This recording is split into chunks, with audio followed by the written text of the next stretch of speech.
Welcome to Recouped the podcast, where we uncover the depths of sustainability and its impact on the world. We're your hosts, Vicky and Michelle. And together we'll explore what it means to live more sustainably.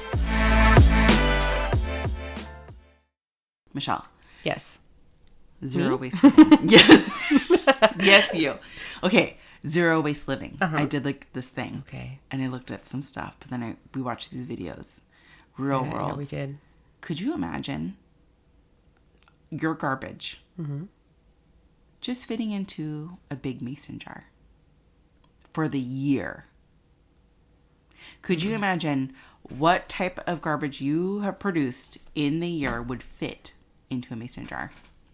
No. I mean, no. I could do, for the year, maybe my bathroom. Of garbage? In a mason. No, this is like your whole household. In, a bigger mason jar. Like the big For ass me. one that you got for Chilean. Yeah. My new mason jar. It's the size of...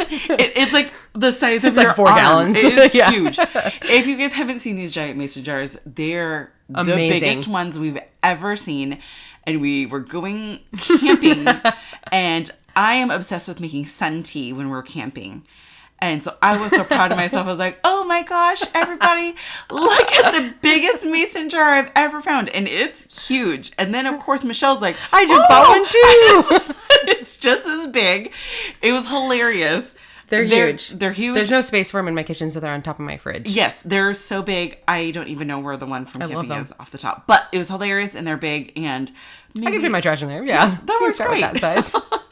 Remember, you're supposed to start small, like half the size of your goal. Right. You're right. So zero waste living. How would you describe zero waste living? Or wait, do you want to Insane.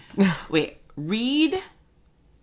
Okay, there is like a real scientific from the EPA peer-reviewed international definition of zero waste from US EPA website. Yes. Quote. The Conservation of all resources by means of responsible production, consumption, reuse, and recovery of products, packaging, and materials without burning and with no discharges to land, water, or air that threaten the environment or human health. Quote. Okay. So, Michelle. That's everything. Too all-consuming for me. Right off the bat. Well, that definition was really all-consuming for me. Can you bring that down? Okay. Remember my question about what if you had to keep all the trash? Yes. And you just live in a shit pile for the rest of your life? Yes.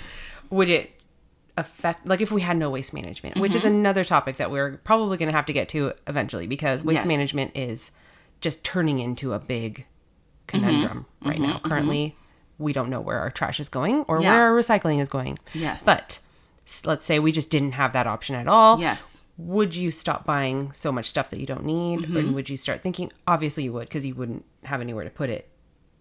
Yeah. You would have to take it with you everywhere. You would have to recycle. In that question on one of our episodes. So it kind of makes me think of that. Like I have to go into like, how would that work? I would be going without a lot of things. I could do that. But it would be, I would look at it as I was going without. Yeah. So...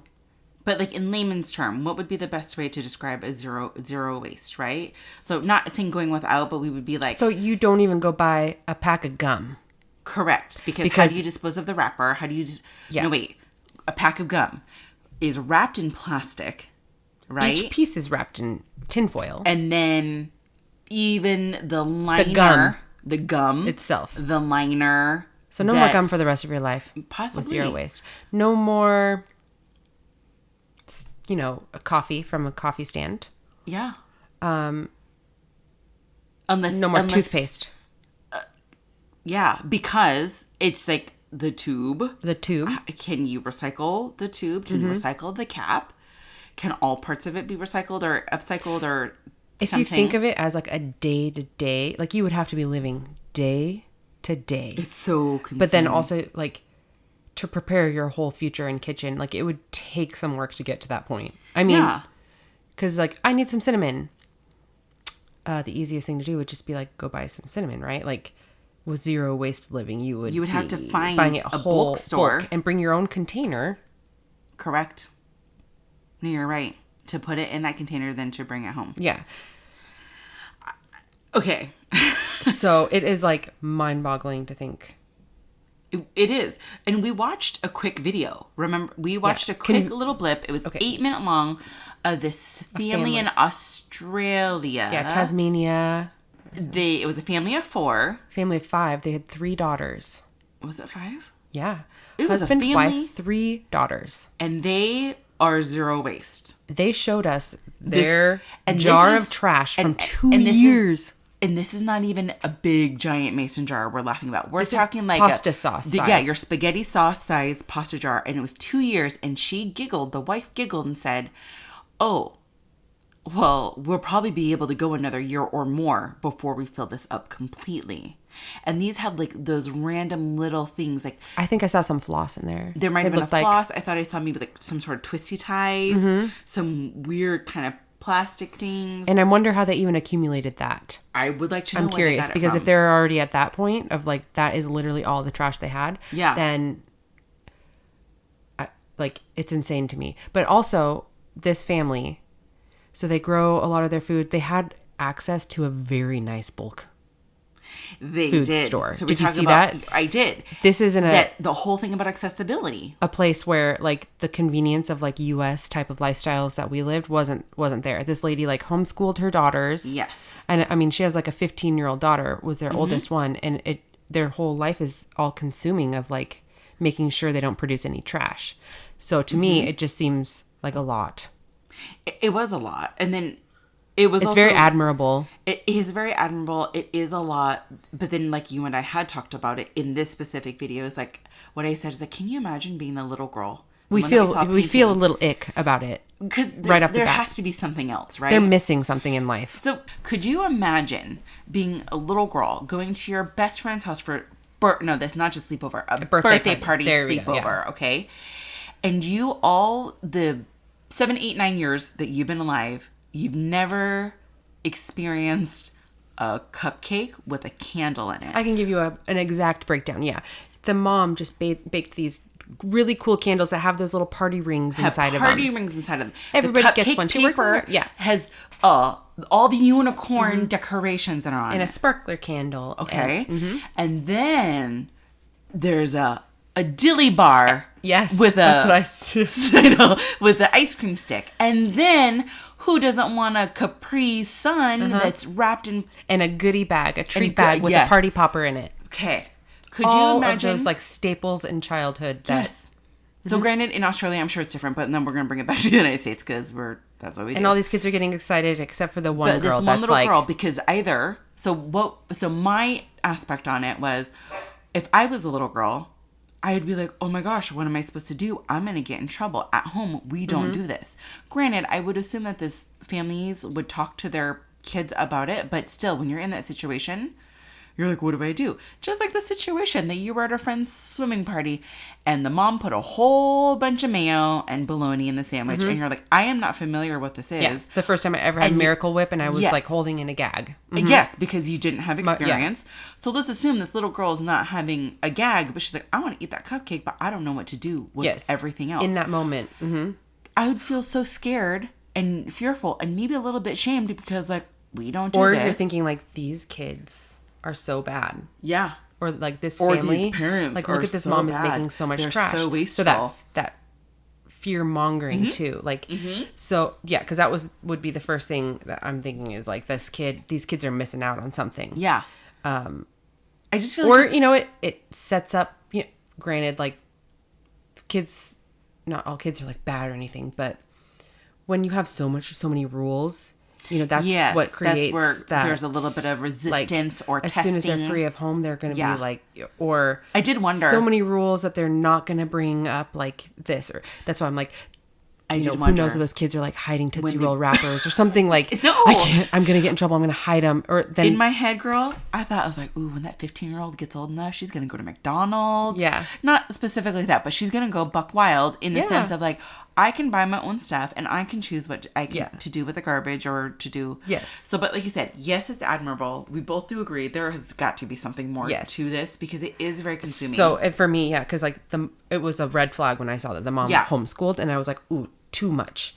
too much for one. Like, this woman has complete control over her family's life, which, granted, that's great. Whatever for them, it works for them. They seem very happy, but like, those kids are getting all of their knowledge from mom. Yeah. Like, no teachers, no other authority, no, it's just, what is it? Confirmation bias? Yes. And it's like echo chamber. Yeah. It is. It is. So, okay. But then if we go, something else that was also really interesting is, okay, as you think of zero waste, I'm sure everyone's like, this is so cool. Maybe I'd try it. But then we actually saw another video of a gal who had gone zero. Yeah. Speaking of confirmation bias, she was like us. She was like doing what, like trying to go plastic free, do all the stuff like walk to her stores, do all the things. But then what was it? Trying not to feel guilty. What was her turning point? Something, I can't remember what it was, her turning point, where she decided, I need to do more research on this, because something caught her and that made her feel like she needed to do some research. It was where she had lived at the time, she was driving extra. Yes. To get to the Sprouts that has the bulk foods, instead of just going to the place across the street from where she lived to get the regular pasta in the regular packaging, because she thought it wasn't good packaging. Yes. So, and then she learned that she was not doing anything environmentally friendly. So here's what we did learn. Like, she realized, holy smokes, let's talk about zero waste living. Okay, I'm going to go for glass jars for everything. And she realized glass jars actually takes more emissions to recycle than it does for that one plastic orange juice bottle. Yeah. So there was a lot of interesting stuff. And we've kind of delved into this too. Like, recycling isn't a solution at all. No. Because like, smelting down plastic and glass and stuff, the whole process is it's even worse. Like, the emissions, all the invisible stuff that we can't see. Well, I wouldn't say just as worse. Remember, creating new recycled, taking glass and making glass for your spice jars. Yeah. Actually causes more emissions than just new glass, right? Just making new glass than recycling glass. Yeah. So there was a lot of things that. But she had used the term confirmation bias, where she was going into this rabbit hole of like, she was only looking up things that from bloggers that were basically confirming what she needed to hear from influencers, from bloggers, and then she got to the point like the beeswax wrap. Why aren't scientists being the people that are shouting from the rooftops about this? And then she learned whole educations around environmental science. So why aren't they the ones doing all this work saying, stop buying plastic, stop this, stop that? And she found out why is because, like, the small single-use plastic that we use for sandwiches is less emissions than using beeswax wraps, which I have spoken about. I do use, but I also use the Ziploc bags. We did talk about this on the episode, like, going out and buying that stasher bag. If you're not going to use it a million times, it's not going to be more sustainable than Ziploc bags. Correct. Unfortunately. That's correct. And so basically you need to cost that out. Like, even canvas bags for your grocery stores, right? You have to use it. Now, the gal had talked about it. I can't remember the number. We'll say like 138 times before it is a truly sustainable. Yeah. So are you that great about taking reusable bags to the grocery store? Will you use it 138 times? Are you truly living sustainably when you buy that canvas bag? Yeah. And even like driving extra to get to the store that sells that has the cardboard box pasta. No, that was, this is really interesting. We'll make sure to put these notes on there, but these two videos were interesting. One's short, one's long. She did also touch base on a few other things too. Like, so like the cucumbers wrapped in the plastic. Yeah. So food waste is the biggest problem. Is the biggest problem in the world. Yes. And cucumbers that are not wrapped in that plastic do not last as long. Correct. She said it lasts 2 weeks longer. It actually, no, it was, what was it that really got me was it takes more emissions to make the cucumber, to grow it, than it does to make that plastic. For that plastic. I remember. So the cucumber itself is more damaging to the environment than that piece of plastic. I know. So that's wild. But she also said, this will last weeks and weeks in this plastic. in this plastic bag. Yeah. Therefore, I'm not going to waste. So those are those types of things that sit well with, like, where I'm like, okay, now that I know that, I can't unknow that. Yes. It will help. It will help. And just, we have to hope that we are feeling a little bit less guilty. Not putting so much time and resources into things that sometimes you can't, like, don't fall for the confirmation bias. Like, get the real scientific stuff, the information that's going to maybe challenge what you believe. Do you have, I was just thinking about jars. Like, in my head, you know how those influencers, like, on Instagram, like, they're like, oh, I redid my spice cabinet, and all of my jars are exactly the same, with the exact same label. In my brain, I was like, because I did New Kitchen a couple of years ago, I'm like, oh, that's daydream. But then I really thought about it. I was like, no, that's not. That is not a daydream to me. You know why? I don't want to be out there collecting these bottles. I don't want to be out there, like, trying to organize and making that stuff fit, because you know it's not going to fit. Yeah. Right? Well, that's how I am. Like, when you have your jar for your sugar, and then it only fits a certain amount of sugar, then you have to take up more space to hold the other sugar and the sugar. See? That's what I'm saying.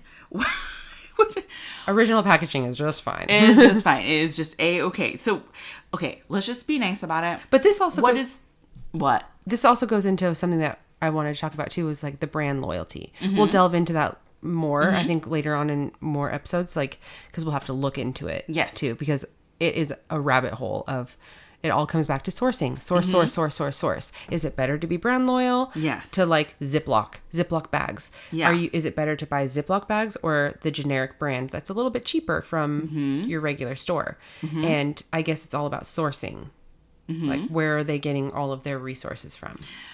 That goes How for are they treating their employees? For the bulk. Yeah. That's the same thing. Go for the bulk. If you have to go get your cinnamon in bulk, your rice in bulk, where is it really coming from? Yeah. Are they being sustained? It's a whole... What you're doing is right. Maybe Don't we'll let ask anyone tell you those Tasmanian people. Yeah, I know how they really do it. I want to know the nitty-gritty. But, okay, wait. Let's just be happy and nice. Okay. What's a pro to zero waste living? Give me one. Your legacy? I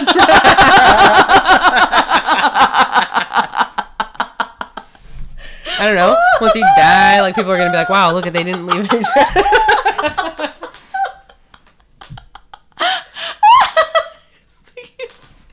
So I was thinking, like a pro, like your garbage can is only a mason jar. Like, not that silly, but. Okay, no, that's good. Your legacy. I guess money. For you, in your heart, for you, I know that is important to you, Michelle, as a human. Like my grandkids. Yeah, that your grandkids aren't living in a waste dump. Yes, it is. For me, my pro would be intentional purchasing. I had to think about it. Because it would be so hard. Yeah. To not just like I'm feeling sick, I need to go get some Pepto. Yeah. You're like, emergency. Yeah. I need this right now. I just need a coffee. Yeah. And some ice cream or a dilly bar. A dilly bar or a Capri Like, could you Sun. imagine going without that? I would feel sad all the time. I know. But I guess, I don't know. What about... That's why zero waste living is not for me. Yes. But so reduced waste living is. Okay, reduced waste living is. A con for you would be that you couldn't have dilly bars. Yeah. My con is sometimes that ish is not convenient. Bulk purchasing is not available in every store. It is not available locally to some people. Some people live in food deserts. Can you imagine people walking around with glass jars full of shenanigans? Yeah. I'm just saying. Like that is not accessible. But anyway, sorry. I just wanted to... I feel very strongly. I don't think it's for me either. But you know what we talked about? Because, like, what does his family do for vacation? Not that, I mean, these are, like, these are privileged things and stuff. Like, but what happens if, like, you want to do your family trip to the beach and you're going to go spend a week at the hotel and go to the beach and go snorkeling and stuff like that? I don't know if they go on vacation. What are they going to do? I don't know if they go on vacation. We would need to ask that. Would just make it so much more hard. And if anybody knows what they do, you tell us what they do. Okay. They don't?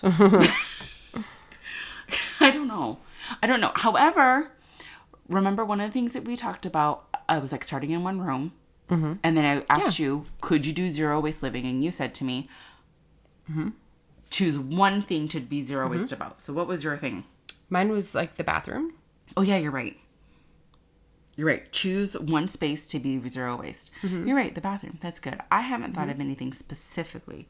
But what I can say... But, yeah, and it does work. Like, I don't do cotton swabs or pads anymore, or like the cotton pads to do my toners and stuff on my face. And I use the Salt brand, like, period underwear. And I love them. Love them. So, I mean, other than like toilet paper... Yeah. Because I'm not gonna, you know, I still need my toilet paper. I'm not gonna use the little unwipe thing. No, okay, that's the good. unwipe still uses toilet paper. But, yeah.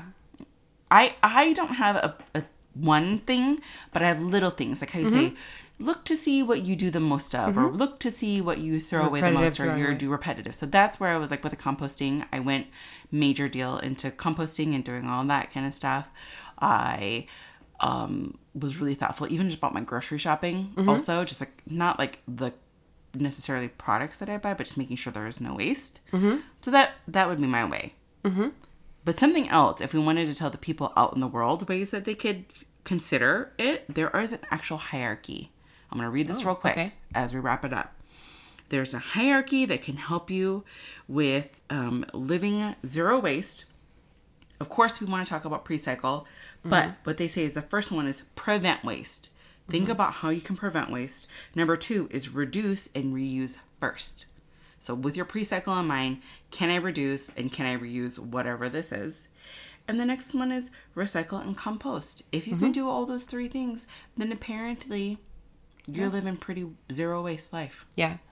So you just remember that. And keeping tabs, like one of my tips and tricks that I like to do is keeping tabs of everything that comes in and goes out. So if I bring something in to my house, like I'll take something out. Like I'm not just going to buy new things and keep bringing them in. Like, so it becomes a bartering. Like if I'm going to get a new pair of shoes from like, you know, Goodwill, I'll take other ones to Goodwill. Yeah. You know, so that's good. Those are the types of, then like, I don't really want to get rid of a pair of shoes right now, so I'm not going to get any more. Yeah. Like that type of. Yeah. If you need to. It's a right? pre-cycle. Yeah. Yeah. Pre-cycle for sure.